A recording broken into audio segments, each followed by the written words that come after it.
Fuel filter fuel tank में से open करने के बाद हमने बाहर निकाल लिया। बाहर निकालने के बाद फ़िल्टर से जैसे ही हमने पंप निकाला है तो उसके स्टेनर की कंडीशन आप देख सकते हैं। कंडीशन ऐसी है कि बिल्कुल 100% स्टेनर इसका चोक हो चुका है। अब ये हालात ऐसे क्यों हैं? क्योंकि ये लंबे टाइम से क्लीन नहीं हुआ, ना ही ये चेंज हुआ है, तो इसकी ये कंडीशन है। अब कस्टमर को गाइड करेंगे और इसको अच्छे से नीट एंड क्लीन करके दोबारा गाड़ी के अंदर फिट करेंगे। कंडीशन आपके सामने फाइनली हम आ चुके हैं गाड़ी के ऊपर। और गाड़ी कौन सी है जी? होंडा सिविक रीबर्थ 2015 मॉडल गाड़ी है, जो कि हमारे पास आई है जनरल ट्यूनअप जनरल मेंटेनेंस के लिए। तो गाड़ी की सबसे पहले माइलेज मैं आप लोग को दिखा देता हूँ। 2,95,000 किलोमीटर के अराउंड बोर्ड गाड़ी चली हुई है। एग्जैक्ट माइलेज आप मीटर के ऊपर देख भी सकते हैं। अब इतनी माइलेज के ऊपर गाड़ी की क्या कंडीशन है, क्या क्या काम करेंगे, कौन से पार्ट्स क्या चेंज करेंगे, वो कंप्लीट डिटेल आपको स्टेप बाय स्टेप शेयर करेंगे, ताकि मैं अपने सब्सक्राइबर अपने व्यूवर्स को प्रॉपर हर चीज़ डिटेल में शेयर कर सकूं कि गाड़ी की इतनी माइलेज के ऊपर आपने क्या क्या चीज़ें चेक करनी होती हैं। विंडस्क्रीन वॉशर का जो पानी है उसका जो लेवल है उसको भी पूरा करेंगे। साथ ही साथ ब्रेकल का जो लेवल है वो थोड़ा सा कम है, वो चेक करेंगे क्यों कम है, ब्रेक पैड्स की क्या कंडीशन है। साथ ही साथ अगर इंजन की बात की जाए तो इसकी ड्राइव बेल्ट बिल्कुल ठीक है। ये पहले 1 लाख पे चेंज हो चुकी है, मतलब लाख किलोमीटर बेल्ट चलती है तो लाख से पहले चेंज हो चुकी है। साथ ही साथ गाड़ी का अगर वीटेक की बात की जाए तो इसका जो रिंग था वो काफ़ी ज़्यादा ख़राब था, और साथ ही साथ टेपर्ड कवर का जो चैन था उसकी भी काफ़ी ज़्यादा लीकी थी, और जो कि आपको नज़र आ रही होगी। अब ये रबर पार्ट है, ये टाइम के साथ अगर चेंज करते रहें तो गाड़ी कभी भी आपको प्रॉब्लम नहीं देती है। इंजन की कंडीशन कभी भी इतनी ख़राब नहीं होती है। टेपर्ड कवर हमने ओपन किया है क्योंकि इसकी टेपर्ड की जो एडजस्टमेंट है वो भी हमने करनी है। साथ ही साथ इसके जो इंजेक्टर्स हैं वो भी क्लीन करेंगे, प्लग्स जो हैं वो भी क्लीन करेंगे या चेंज करेंगे। कैटालिटिक कन्वर्टर इसका हमने ओपन कर लिया है। साथ ही साथ इसका जो बैक कैम रिंग है वो भी हम चेंज करेंगे, क्योंकि उसकी वजह से भी काफ़ी ज़्यादा लीकेज है जो कि ट्रांसमिशन के ऊपर आपको नज़र आ रही होगी। साथ ही साथ थ्रॉटल बॉडी की कंडीशन भी आपके सामने है। कस्टमर वैसे कह रहे हैं कि मेरी गाड़ी जो है वो रेगुलर डीलरशिप से ही मेंटेन्ड होती है, लेकिन कभी किसी डीलरशिप से कभी किसी डीलरशिप से, एग्जैक्ट कोई एक डीलरशिप नहीं है। बैटरी बिल्कुल ठीक है, बैटरी के टर्मिनल बिल्कुल ठीक हैं।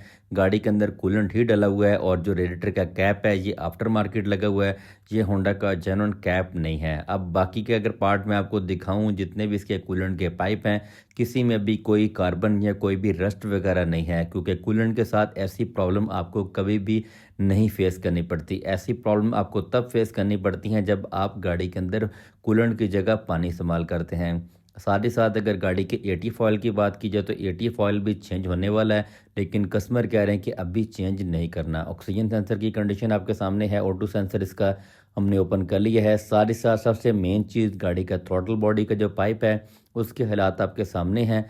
ये पाइप डैमेज है और इसकी वजह से गाड़ी अच्छी खासी मिसिंग भी कर रही थी और काफ़ी प्रॉब्लम भी कर रही थी। तो साथ ही साथ ये वाला जो पाइप है वो भी चेंज कर देंगे।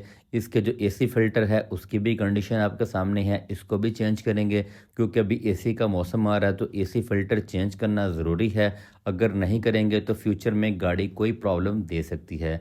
साथ ही साथ इसकी जो प्लग्स हैं, कॉइल्स हैं, वो भी हमने ओपन कर ली हैं। तो प्लग्स की कंडीशन अगर देखी जाए, गाड़ी के जो कस्टमर कह रहे हैं कि 1 लाख किलोमीटर पहले चेंज किए थे, तो अभी 1 लाख किलोमीटर इनकी माइलेज पूरी नहीं हुई, अभी चेंज होने वाले हैं। तो फिलहाल कस्टमर कह रहे हैं कि इनको क्लीन करके आप वापस लगा दें। कुछ सर्विसेज जो रह जाएंगी उनको बाद में मैं कर लूँगा, क्योंकि अभी बजट के हिसाब से मैंने मेंटेनेंस करनी है। साथ ही साथ जिस तरह कि मैंने पहले आपको बताया, ये इसका केम कैप का जो रिंग है बाहर वाला वो आ चुका है, जो कि हमने चेंज करना है।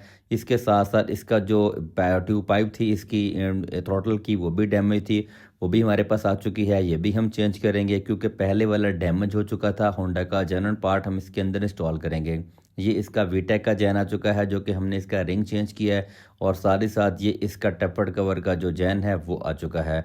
फ्यूल फिल्टर हमने ओपन कर लिया है। फ्यूल फिल्टर ओपन करने के बाद इसके हालात आपके सामने हैं। काफ़ी ज़्यादा इसके अंदर मतलब कार्बन आ चुकी है। ये इसका जो वीटेक का जैन है जो हमने चेंज किया है ये वो है, और ये भी काफ़ी ज़्यादा रबर हार्ड हो चुकी थी, जिसकी वजह से ऑयल की लीकेज हो रही थी। तो इसीलिए कस्टमर को हमने गाइड किया कि ये मस्ट है, ये इनको चेंज कर लें। फिर फ़िल्टर ओपन करने के बाद पंप जैसे बाहर निकाला तो पंप का स्ट्रेनर जो है उसके हालात आपके सामने हैं। अब ये हालात ऐसे क्यों बनते हैं? क्योंकि जब आप फ्यूल फ़िल्टर लंबे टाइम पे ओपन नहीं करते हैं, इसको सर्विस या चेंज नहीं करते हैं, तो फ्यूल के साथ साथ ऐसी कंडीशन हो जाती है। और साथ ही साथ गाड़ी का फ्यूल अगर आप अच्छा इस्तेमाल नहीं करते हैं, मतलब फ्यूल की क्वालिटी लो है, तो तब भी ऐसी प्रॉब्लम आती हैं। अब स्ट्रेनर जो है इसको वॉश करते हैं, क्योंकि अलग से स्ट्रेनर नहीं मिलता, आपको इसके साथ कंप्लीट पंप लेना पड़ता है, इसीलिए स्ट्रेनर मिलता है। अगर आप फ़िल्टर चेंज भी करते हैं तो ये वाला पंप का स्ट्रेनर या हमें वॉश करना पड़ेगा या हमें कंप्लीट इसका जो पंप है वो भी चेंज करना पड़ेगा। इसके हालात आपके सामने हैं। साथ ही साथ इसको सस्पेंशन जो है उसके अगर कंडीशन देखी जाए तो सस्पेंशन के शॉक ठीक हैं, शॉक का जो डस्ट बूट हैं वो भी बिल्कुल ठीक हैं, स्टीयरिंग का बूट भी ठीक है, एंड का जो बूट है वो भी बिल्कुल ठीक है, इसकी जो ज़ीलिंग हैं वो भी बिल्कुल ठीक हैं, डिस्क प्लेट जो है उसकी कंडीशन भी ठीक है, ब्रेक पैड भी बिल्कुल ओके हैं, लो आर्म के जो बड़े वाले बुश हैं वो भी बिल्कुल ठीक हैं, और साथ ही साथ इसके जो ड्राइव शाफ्ट के बूट वगैरह हैं वो भी बिल्कुल ठीक हैं। मतलब ये कि सस्पेंशन गाड़ी की गुड है।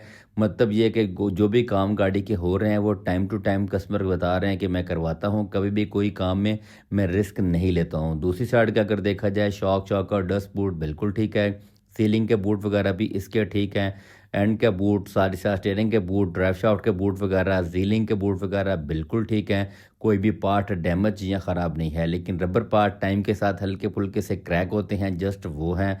और कस्टमर कह रहे हैं कि मेरी गाड़ी के अंदर किसी किस्म का वैसे भी कोई आवाज़ या शोर वगैरह नहीं है, गाड़ी मेरी बिल्कुल स्मूथ है।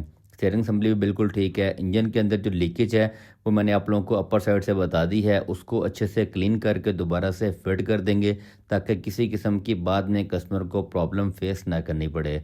एग्जॉस्ट पाइप, फ्यूल लाइन और इसकी शीट शील्ड वगैरह, इसके ट्रेलिंग आर्म के बुश वगैरह और इसके जीलिंग के बूट वगैरह वो भी सारी चीज़ें ओके हैं, किसी किस्म की कोई प्रॉब्लम नहीं है।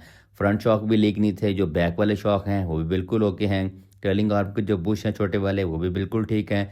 मतलब ये कि सस्पेंशन की कंडीशन ऑल गुड है। स्पार्क प्लग हमने क्लीन कर ली हैं, जैसा कि मैंने पहले आपको बताया था इनकी कंडीशन ठीक थी, इनको जस्ट हम अच्छे से क्लीन और वॉश करके वापस फिट कर देंगे, क्योंकि कस्टमर कह रहे हैं कि अभी जो प्लग्स हैं या फ्यूल फिल्टर है या इनटेक है या गेयर ऑयल वगैरह है, ब्रेक ऑयल वगैरह है, ये चीज़ें बाद में मैं आके करवा लूँगा, जस्ट आप बाकी की जो मेंटेनेंस है वो कंप्लीट कर दें। देखिए मैं आज की वीडियो के अंदर दोबारा से चीज़ें बता रहा हूँ। बहुत सारे लोग मुझे कमेंट सेक्शन के अंदर बोलते हैं कि आपकी सर्विस पूरी नहीं हुई, आपने फ़लाँ काम नहीं किया, फ़लाँ काम नहीं किया। हमने हर चीज़ कस्टमर को गाइड करनी है। अब कस्टमर आगे हमें उस चीज़ की अप्रूवल नहीं देंगे तो वो काम हम अपनी मर्ज़ी से नहीं कर सकते। इस एंड के ऊपर इसकी जो वॉल क्लीनर्स है करने वाला काम हमने स्टार्ट कर दिया है। टेपर्ड की जो एडजस्टमेंट है, जैसा कि मैंने पहले भी आपको लास्ट व्लॉग के अंदर बताया है, वो आप एवरी 40,000 किलोमीटर के ऊपर मस्ट करें ताकि आपको गाड़ी की परफॉर्मेंस बिल्कुल एक्यूरेट रहे, गाड़ी कभी भी आपको प्रॉब्लम नहीं देगी। तो टेपर्ड की जो एडजस्टमेंट है वो आपने जब भी करनी है तो आपने इनटेक का जो टेपर्ड है वो 10 के हिसाब से रखने हैं और जो एग्जॉस्ट के हैं वो 12 के हिसाब से रखें, ताकि गाड़ी की फ्यूल एवरेज, गाड़ी की परफॉर्मेंस और इंजन का जो आवाज़ है वो बिल्कुल परफेक्ट रहे, ताकि आपको किसी किस्म की प्रॉब्लम फेस ना करनी पड़े। टेपर्ड की जो सेटिंग है वो प्रॉपर अपने हिसाब से सेट करते जाएंगे, क्योंकि थोड़ा सा सेंसिटिव काम होता है। इसके साथ साथ थ्रॉटल बॉडी हमने क्लीन कर दी थी। क्लीन करने के बाद इसका थ्रॉटल जो पाइप था, ट्यूब थी, वो डैमेज थी, वो हमने न्यू इंस्टॉल कर दी है, जो कि आपके सामने है। साथ ही साथ इसका वीटेक का जो जिंक जैन था वो भी चेंज हो चुका है। उसके साथ साथ जो इसका केम कैपरिंग था वो भी हमने चेंज कर दिया था। इसके साथ इसका जो एयर फिल्टर था वो नया लगा के हमने बंद कर दिया है। गाड़ी को कंप्लीट हमने पैक कर दिया है। कैटालिटिक कन्वर्टर जो था वो 50-50 था, ना तो इतना अच्छा था, ना इतना डैमेज था और ना ही इतना चौक था, लेकिन उसको भी प्रॉपर हमने नीट एंड क्लीन करने के बाद फिटिंग वाला काम स्टार्ट कर दिया है। अब जो टेपर्ड थे वो नेक्स्ट राउंड के हमने कर लिए हैं और मैंने सारी चीज़ें आप लोगों को इसीलिए साथ साथ दिखा भी दी हैं। प्लग्स जो थे उनको वॉश करके हमने फिट कर दिया है। अब सारी चीज़ों को स्टेप बाय स्टेप साथ साथ फिट करते जाएंगे और आप लोगों को दिखाते जाएंगे कि जनरल मेंटेनेंस के अंदर हमने क्या काम किए हैं और कैसे किए हैं, क्या इसके ऊपर प्रोसेस होता है, क्या इसके अंदर हमने काम करने होते हैं।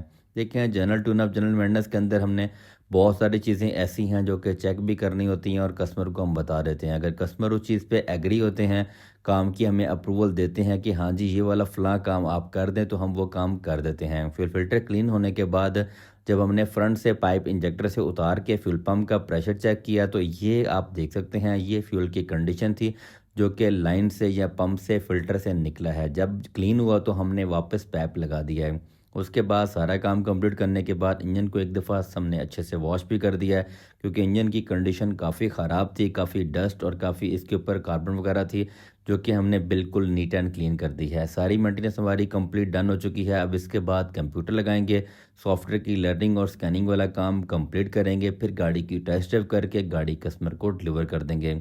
जो मेंटेनेंस की हमने सारी आप लोगों को दिखाई है। चैनल पे अगर नए हैं चैनल को सब्सक्राइब लाइक एंड शेयर ज़रूर कर लें, साथ में बेल आइकन ज़रूर दबाएं ताकि नेक्स्ट जो भी वीडियोस हम व्लॉग्स अपलोड करें वो टाइमली आपके पास आते रहें। तो चैनल को सब्सक्राइब करें ताकि हर चीज़ आप लोगों को इसके साथ में डिटेल में शेयर करता जाऊं। और अगर आप किसी चीज़ के ऊपर कंटेंट देखना चाहते हैं नेक्स्ट, तो कमेंट सेक्शन के अंदर आप मुझे ज़रूर बताएं ताकि नेक्स्ट उस चीज़ के ऊपर मैं वीडियोस आपके लिए बना के लाऊं। कंप्यूटर वाला काम हमने स्टार्ट कर दिया है, ये काम कंप्लीट करने के बाद फिर करते हैं टेस्ट ड्राइव। तो फाइनली सारा काम कंप्लीट करने के बाद गाड़ी को लेके हम टेस्ट ड्राइव के ऊपर आ चुके हैं। गाड़ी हमारी बिल्कुल डन है। सबसे पहले कस्टमर ने टेस्ट ड्राइव ली है। कस्टमर हमारे काम से बहुत खुश हैं क्योंकि वो किसी की रिकमेंडेशन पे हमारे पास आए थे। अब मैंने भी गाड़ी को टेस्ट ड्राइव करके देख लिया है। गाड़ी हमारी बिल्कुल 100% डन हो चुकी है। अब चलते हैं वापस वर्कशॉप जाके गाड़ी कस्टमर को डिलीवर करते हैं। बहुत शुक्रिया, थैंक यू।